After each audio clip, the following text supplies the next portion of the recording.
Should be considered armed and highly dangerous. The information we have is that Danny Brown entered the house. I guess maybe an argument ensued. He allegedly shot his wife, and she later succumbed to those injuries at a nearby hospital. Picture this. A woman survives an assassination attempt ordered by her ex-boyfriend. Her new lover is murdered. She's shot multiple times and barely escapes with her life. What would you expect her to do next? Run, hide, call the police? Well, Edwina Brown did something that no one saw coming. She married her would-be killer just 2 weeks after he tried to have her eliminated.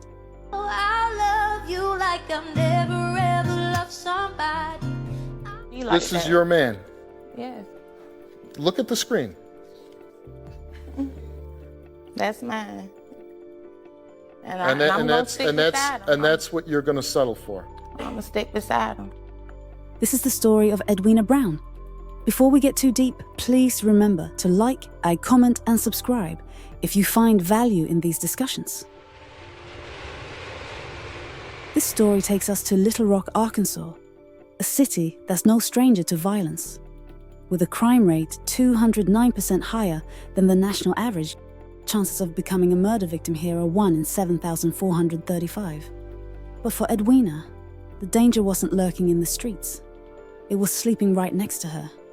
Edwina Brown was 36 years old, a vibrant woman who radiated energy everywhere she went.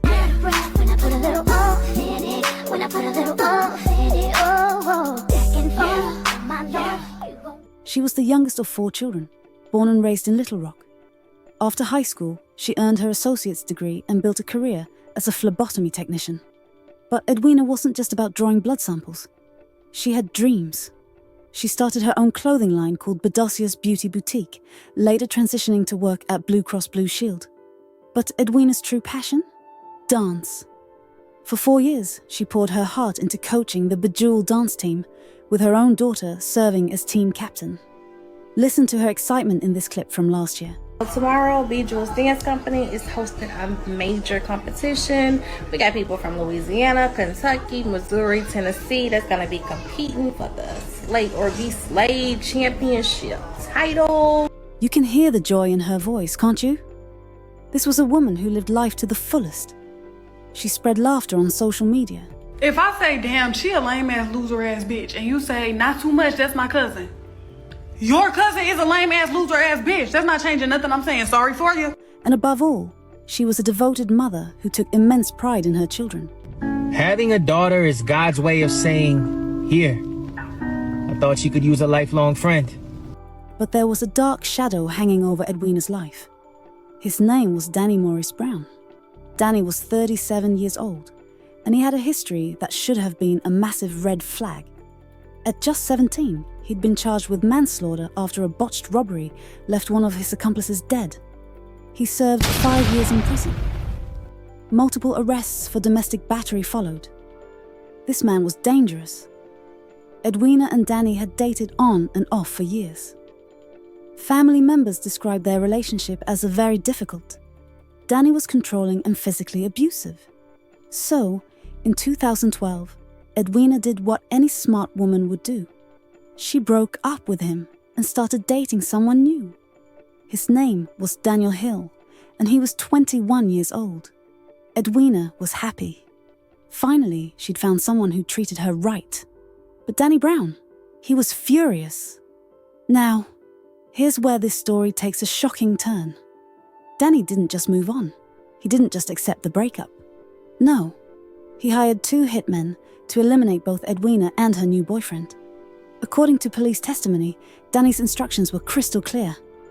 Hit both of them, blow the head off. He told them to kill Edwina by any means necessary. His only condition: don't hurt the children. On that fateful day in 2012, Edwina and Daniel were visiting Edwina's mother's house so Edwina could style their daughter's hair for school. 2 armed men confronted them, chasing them into the house. Gunshots erupted. Daniel Hill fought bravely, trying to protect Edwina, but he was shot in the head and died at the scene. Edwina was hit in the chest and hip. As she lay bleeding, she managed to crawl into another room and hide under her mother's chair. The assassins couldn't get past Edwina's mother to finish the job, so they fled. Daniel Hill was dead. Edwina was clinging to life in a hospital bed, fighting for every breath. But this story is just getting started. Because what happened next will leave you questioning everything you think you know about human psychology. The police investigation moved fast. Thanks to an anonymous tip, they arrested 2 men, Quentin Bernard Jones and his accomplice. And when the pressure mounted, they cracked. Both hitmen pointed their fingers straight at Danny Brown. One of them confessed that Danny had approached him a month before the shooting, offering him a $10,000 car and cash to carry out the murders. The motive? Danny and Edwina had been constantly feuding over their children, and he couldn't handle her moving on with someone else. The evidence was overwhelming. 2 hitmen, both ready to testify. One got 55 years in prison. The other got life. Danny Brown was charged with capital murder and attempted murder. Justice was finally coming for Daniel Hill's death and Edwina's near murder. But then something unthinkable happened. The day before Danny's trial, prosecutors received devastating news. Edwina Brown, the victim of this assassination attempt, refused to cooperate with authorities. She wouldn't testify against the man who tried to have her killed. Phone recordings between Edwina and Danny from jail convinced prosecutors that she would never help them put him away. Without her testimony, the case fell apart. All charges against Danny Brown were dropped in August 2012. The man who orchestrated the murder of Daniel Hill and the attempted murder of Edwina walked free. It gets worse. Just 2 weeks after surviving bullets to her chest and hip, just 2 weeks after watching her boyfriend die, protecting her, Edwina Brown made a decision that shocked everyone who knew her. She married Danny Brown, the same man who had just tried to have her executed. She married her would-be assassin. Family and friends were devastated. They couldn't understand it. How could a strong, independent woman who had just stared death in the face choose to spend her life with her attempted murderer? Domestic violence experts will tell you that leaving an abuser is often the most dangerous time for victims. But this defied all logic. Was it fear, manipulation, Stockholm syndrome, some twisted form of trauma bonding? The truth is, we may never fully understand what drove Edwina to make this choice. But make it she did. For the next 11 years, Danny and Edwina Brown lived as husband and wife. Years after the attempt on her life, she was publicly standing by Danny. What kind of psychological hold did this man have over her? The warning signs were always there. Danny's criminal history, his violence, his need for control. But Edwina had made her choice, and she was sticking with it. For over a decade, it seemed like maybe, just maybe, this impossible story might have a different ending. Maybe Danny had changed. Maybe love really could conquer all. Maybe Edwina's faith in him was justified. But on March the 27th, 2024, all of those hopes were shattered. Something happened that day. An argument, a disagreement. We may never know exactly what triggered it. But whatever it was, it brought out the monster that had been lurking inside Danny Brown all along. The same monster that had ordered a hit on Edwina 12 years earlier was about to strike again. Only this time, there would be no hospital recovery, no second chances, no miraculous survival. This time, Danny Brown was going to finish what he started. Around 4 p.m. on March the 27th, 2024, Danny Brown walked into their home on Fairley Drive. What started as another argument between an estranged couple quickly escalated into something deadly. According to police, the information we have is that Danny Brown entered the house. I guess maybe an argument ensued. He allegedly shot his wife, and she later succumbed to those injuries at a nearby hospital. Just like that, Edwina Brown, the woman who had survived an assassination attempt, who had built a life of dance and dreams and laughter, was gone. The vibrant mother who coached young dancers, who spread joy on social media, who fought so hard to create happiness despite the darkness in her past, had been silenced forever. But Danny Brown, he wasn't done being a coward. He ran. A massive manhunt began immediately. The US Marshals were called in. Danny Brown was considered armed and extremely dangerous. Police warned the public. He should be considered armed and highly dangerous. But here's where this gets even more chilling. Danny himself called the Little Rock Police Department. Listen to what the authorities said about that call. One of our biggest tips, I guess, came from Danny Brown himself.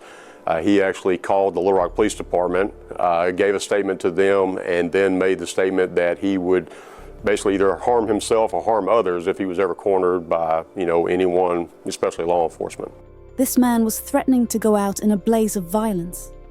The same person who had orchestrated one murder, attempted another, and now successfully carried out a third, was promising even more bloodshed if anyone tried to stop him. For weeks, Danny Brown evaded capture. But the US Marshals don't give up.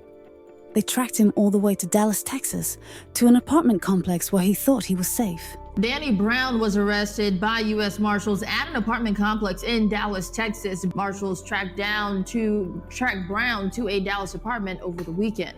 When they moved in to arrest him, Danny tried one last desperate escape attempt. He tried to jump off the balcony, but saw more officers waiting below. Trapped, cornered, nowhere to run. Finally, after weeks of terrorizing communities and threatening more violence, Danny Brown surrendered. The manhunt was over. Tonight at 6, a man Little Rock police called armed and dangerous is in custody after weeks on the run. Danny Brown was charged with capital murder. The prosecutor is seeking life in prison. He's being held without bail and is forbidden from contacting the 2 children he shared with Edwina. But here's the devastating reality. Those 2 children are now orphans. Their mother is dead, murdered by their father. Their father will likely spend the rest of his life behind bars. These innocent kids have lost everything because of one man's inability to let go, to accept rejection, to control his rage. Edwina's story forces us to confront some uncomfortable truths about domestic violence. How many red flags do we ignore? How many times do we tell ourselves that someone can change, that love can fix everything, that the past doesn't predict the future? Edwina Brown was not weak. She was not stupid. She was a victim of psychological manipulation so profound that it convinced her to marry the man who tried to kill her. She spent 11 years believing that somehow, some way, this story could have a different ending. The tragedy isn't just that Edwina died. The tragedy is that she spent over a decade of her life, the prime years when she should have been dancing, laughing, building her business, raising her children in safety, living with a ticking time bomb. Every smile she shared on social media, every dance competition she organized, every moment of joy she created, it was all overshadowed by the presence of a man who had already proven he was capable of murder. As we close this case, let's remember Edwina Brown not as a victim who made a questionable choice, but as a vibrant woman whose light was extinguished by someone who should have protected her. Her story is a stark reminder that domestic violence doesn't always look like what we expect. Sometimes it wears the mask of love, of forgiveness, of second chances. But some people don't deserve second chances. Some actions are unforgivable, and some red flags are written in blood. Rest in peace, Edwina Brown. Your dance has ended, but your story will continue to serve as a warning for anyone who needs to hear it. And Danny Brown, justice is coming. You can run from the law, but you can't run from the truth. And if you or someone you know is in an abusive relationship, please reach out for help, because everyone deserves to live without fear, and everyone deserves a love that protects rather than destroys. I hope this story helps you recognize warning signs and encourage you to seek help or offer support before it's too late.